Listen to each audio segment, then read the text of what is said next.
everyone, my name is Presley. Welcome to PezKnits. This is probably going to be the last episode of 2024, which is insane. This year has passed by so quickly. I hope you're enjoying the holiday season. I'm feeling very festive today. I've got my Christmas tree up and I've got like my most festive dress on. I thought I would dress up since it's the last episode of 2024. I hope you've all been well. I have so much to show you guys. I not only have one, not two, but three finished objects to show you. So I am finishing off 2024 on a high, which is amazing. So I'm going to jump right into it to finished objects. So I'm going to start with the one that I've talked about the most. I'll fly through this. So I completed the Stephen West MCAL shawl for 2024 and I was able to finish that. So here she is. I did a video series on this already, so if you haven't seen that, definitely go and check them out. After this video, I talk a lot about like the details of each clue, the yarn that I'm using, etc, etc. I think she turned out so beautiful. In terms of modifications, I did do a crochet border. So if I show you, how can I show you in the best way? Like this. So you can see on the bottom there, I kind of did a little bit of like a wavy border. I was really wanting to do a knitted wavy border as per the pattern, but just the number of stitches that you have to pick up like after you've bounded off along like that original edge here, this I-cord edge, was just too much. And then it occurred to me, I was like, wait a minute, I know how to crochet. Why don't I just crochet a border, which is way less, what's the word, like way less laborious, because you're not really having to pick up stitches before you start. You're just crocheting the whole way, like as you go, if that makes sense. So I'm really happy how it turned out. I do have some mohair sections here. So there's mohair here, and then here in these like two stripy parts.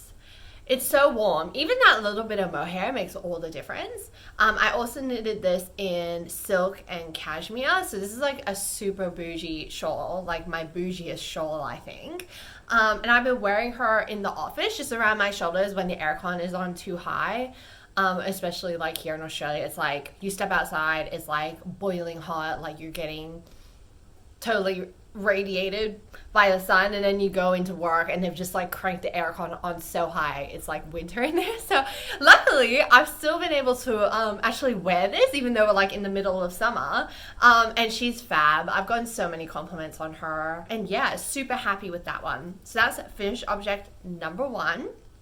Moving on to number two. So this is one I finished ages ago, and I kind of finished it right before my MCAL video, so which is why I haven't like talked about it at all. But this is my stripe hype sweater. And I think I do have like a video of me putting it on before I blocked it. Hopefully it's playing for you right there. I had filmed this ages ago in preparation to do like a PezKnits, but then it never happened because then I was doing the Stephen West videos. And so yeah, so this is my stripe hype. Wow, like I really love this sweater. I think it's really unique. I've always had like a thing for stripes, so just the pattern in itself, stripe hype, was just like for me. I knitted this in like a worsted weight mighty stitch from Knit Picks, which is like an acrylic and wool yarn, and she turned out beautiful. I can't remember if this is part of the pattern or not, but I did use twisted rib on the cuffs, and I love this little detail of like the changing of color, like almost like piping at the end of the sleeves and also in the neckline, and it was also on the bottom as well. So I did this sweater slightly differently to the pattern in terms of like the colors. I actually purchased the yarn first before I purchased the pattern. So typical me. So it was like more like fitting my yarn into the pattern rather than buying the pattern first and then buying like the proper like yarn that the pattern needed. But it turned out so nice. It's super warm, and it's nice having a sweater like this that isn't like fully wool, because I'm not scared of it. Like it is, I think it is still technically machine washable. I'm actually not sure about that, but for some reason in my brain, because it's acrylic, It's a lot softer and like more of a casual sort of feel to the sweater. I don't know if I'm making any sense, but like, wow, look how bold those stripes are. Crazy. Mighty stitch definition, that's probably what they're talking about. So pretty, so beautiful. I wore this just before it started getting hot in summer. Like, I wore it as much as I could before it got too hot, and I absolutely love it. The neckline, this like collar here really gets me for some weird reason. I think it's so pretty, and how the stripes like go in, and it's like a high neck kind of sweater. Maybe I'll try it on so that you can see what it actually looks like on after it's been blocked. It didn't really get that much bigger after I blocked it, but I didn't like violently block it. I didn't, because like I didn't want it to be too oversized, and I think the size that I did, like I didn't really do any sort of positive ease, but because I blocked it, it like has a little bit of positive ease. So it's like, it's not slouchy, but it's definitely like a casual sweater. So I think she turned out so good. I'm honestly wanting to like knit this pattern again, but with the color configuration that the pattern calls for, which is like having a main color that appears in all of like the stripe segments, and then like the contrast colors. I'm thinking about making one for my fiance. That might be my next project, but it turned out so good. What a wonderful pattern. Really like easy to read, straightforward, amazing. Okay, so finished object. I nearly said whip, and that's literally because I never say finished object ever on this channel. But the final finished object here is my Ziggy Interrupted. My Ziggy Interrupted crochet shawl. I finally finished this, and honestly, it's because when it started getting hot, like clockwork, I put down my knitting and I pick up my crochet. And so I was able to finish this. She is so stunning. I literally cannot believe I crocheted this. Like, how brave of me. So in terms of my like crochet journey, I'm definitely like more of a beginner with crochet than I am with knitting. And so for me, it started like with granny squares, and then after that I was like, you know, I wanted to challenge myself. And which is why I got this pattern, because it's so beautiful, but also it has granny squares in it. So I was like, I know I can do granny squares. I just need to learn how to do stuff like this. And I managed to do it, and it looks so amazing. Let me put it on. And it was so sad. Like, I finished it and I was like, oh, so beautiful. And then I hung it up and put it in my closet because I have to wait until winter to wear these things. But I guess it'd be a nice wrap at nighttime, because it isn't really big enough for me to bring in the office to like warm myself up. So I guess it would be like a nice, when the sun goes down, like whack this on.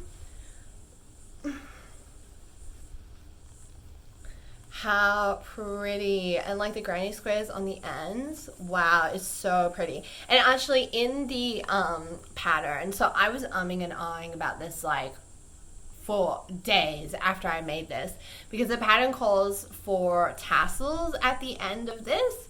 I was thinking, oh, tassels, like showstopper, love it. But for some reason in my mind, I'm like, how long are those tassels going to last? I don't know. In my mind, they're going to get all matted and like gross, especially like as I wear it, and then I'd probably end up cutting them off anyway, like over time. So I was like, I might as well save the rest of the yarn that I have for another project and just stick with how it looks now. And I think it looks pretty without the tassels. Like, I like the tassels definitely add to it. Like, I'm not saying it doesn't, but I'm saying, you know, save myself the trouble, save the yarn, and like use it to make something else. But look, it's so pretty, and these colors like get to me every single time. This blue, so pretty. And it's actually funny, the backstory with this scarf is that I originally bought these colors for the Stephen West M. Cal shawl like from 2022. And then it all went sideways, and I was like, I don't like this, like my knitting, like it doesn't, like I wasn't gelling with it essentially. And so I was like, let's frog it and I'll make a new shawl. And then it wasn't until like 2 years later that 1 year or two later, I picked up this pattern, Ziggy Interrupted, and I was like, I can use the, you know, that yarn, and it turned out so pretty. I actually might take this with me for Christmas because I'm going to Melbourne, and Melbourne's notoriously much cooler than Sydney. So I think this would be like perfect. Wow, look how nicely it's folded right now. So I think that will be perfect. So I think I'm gonna bring that. So pretty. Okay, moving on to whips. Let me go and grab that. So this is kind of the only active whip that I have going on at the moment. I'm like looking around trying to remember. I think this is the only one. So I don't remember the name of the pattern. No. Okay. So after I finished that shawl, my Ziggy Interrupted shawl, I had like a lot of yarn, fingering yarn. And I was like, oh. I had recently this year finished my first fingering yarn sweater, colorwork sweater. I'll put a picture there. I literally never took a picture of it, which is insane. And I don't have it right now. More news about that later, but I don't have it right now. And I really enjoyed knitting that finger weight sweater, even though it took forever. I did really like doing it. So I was like, maybe I should, you know, knit another one, but it was kind of difficult because I had like one random skein from, you know, I had one random, and like with color sweaters, there's always like a main color that you need a more of than the other colors, and I didn't have a main color that I had more of. So I was looking for like a scrappy fingering weight sweater. And so I came across this sweater, which name escapes me. I think it's called Happy Scrappy Sweater, something like that. I'll put it down on the bottom. It's stunning. And so let me show you where I'm at right now. It's really difficult to see because my needles, I just always have too short cabled needles, so I literally can't show you what it looks like out. But this is where I'm at the moment. It's a top-down sweater. And I'm doing the yoke still, but I think I'm going to separate for the sleeves soon. She's looking beautiful. Like, I'm actually like losing my mind how pretty it looks so far. So in terms of the yarn, you might see some things that you're like, oh, I've seen that before. So this is my leftover skein from the Stephen West shawl that you just saw before. So this is the silk in this beautiful like mulberry purpley sort of shade. And then I also have my second color from the Stephen West shawl, which is like this beautiful gray, and this is the cashmere. And then I have this, which is a hand-dyed fingering weight merino yarn that I had left over from my other fingering weight sweater.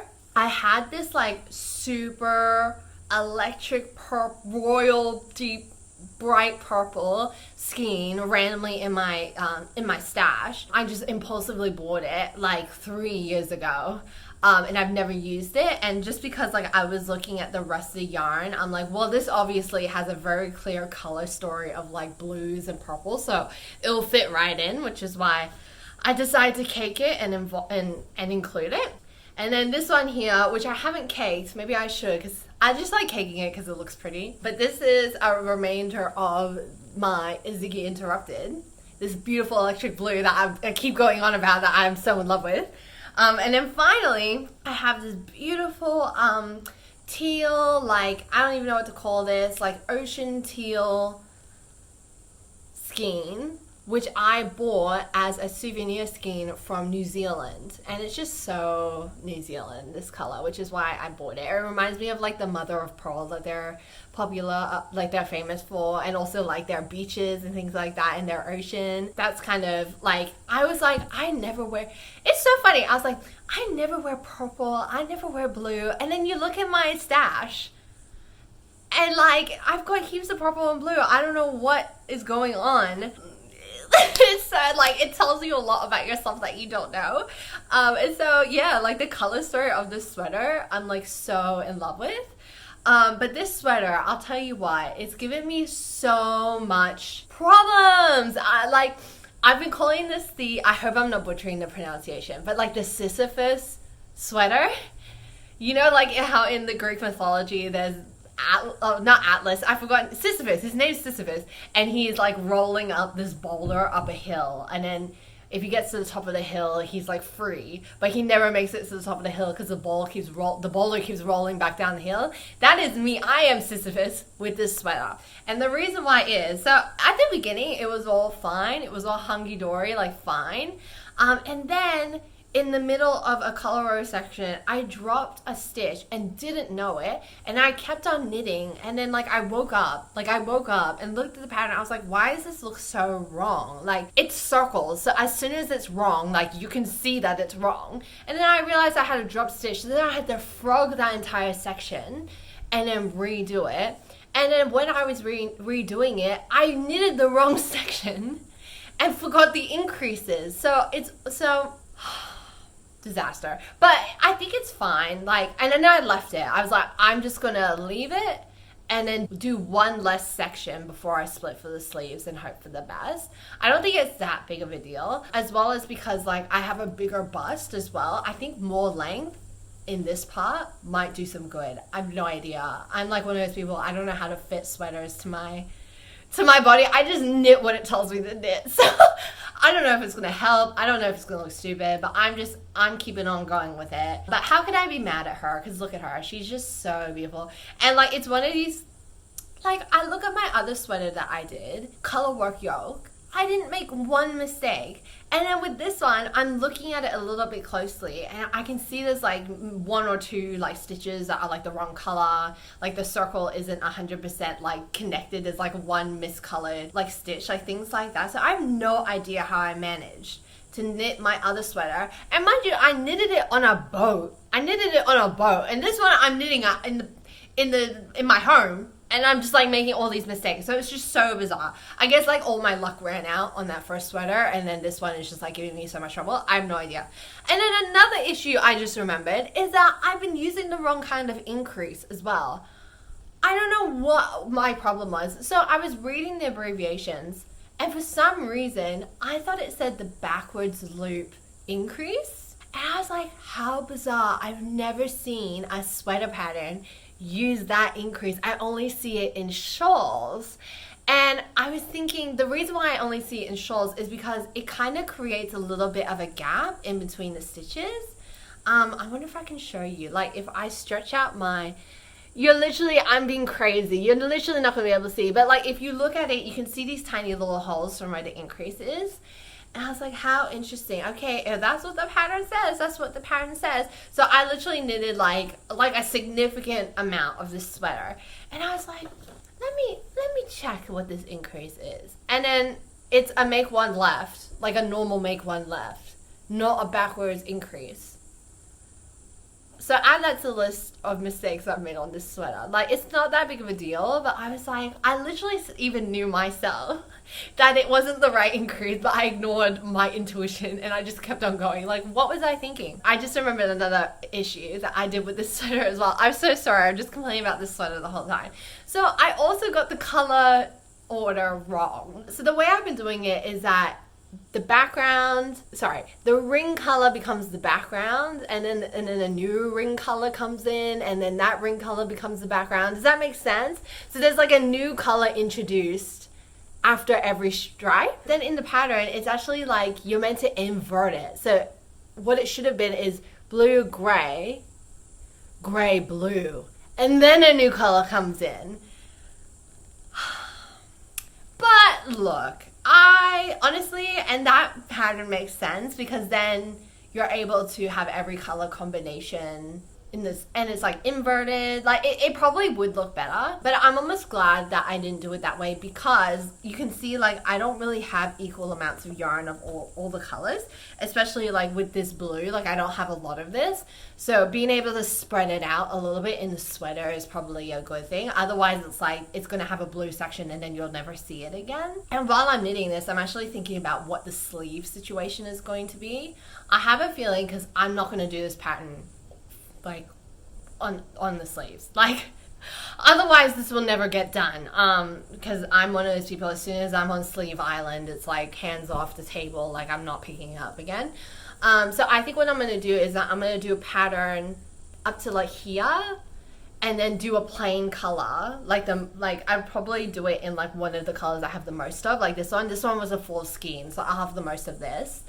And then at the just before the cuff, I'll pick up the pattern again and then do a cuff. And I think it's better because like a full pattern sweater is like really impressive, but maybe it's a little bit too much. I don't know. The colors are pretty muted. in my brain, with like things that I'm knitting like this, in my mind this is quite muted because it has grey in it, so I don't know. We'll see. This is things that I'm thinking about while I'm doing this yoke. Oh, let's not drop all the stitches. But yes, that is really the only whip I've been working on.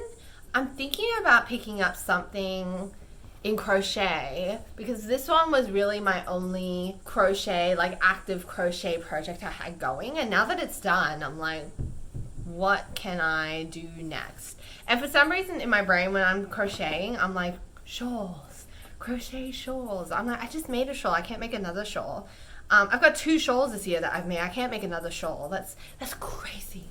So we'll see what happens there. I'm now going to move on to Stashquisitions. I went to the Carriage Works markets, and so there was a store which sold yarn, and they're called Wool to Yarn, and they have an alpaca farm, and I just couldn't say no. So I bought a couple of skeins, just like silly little skeins. I don't know what I'm gonna do with them, but I'm adding them to my collection.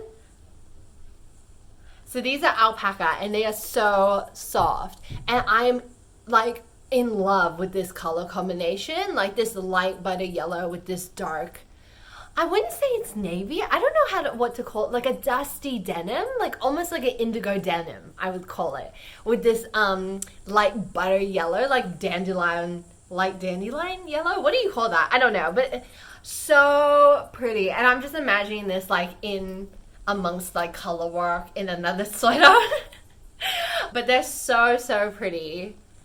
I think these are 50 gram skeins, and they're very reasonably priced. I can't recall right now how much they cost, but for it to be hand-dyed alpaca, I thought it was really reasonable. It's super soft, so that's going to go into my stash, and it'll probably end up in another fingering weight sweater in the future, some sort of colorwork sweater. And yes, okay, so that's all I have to show you.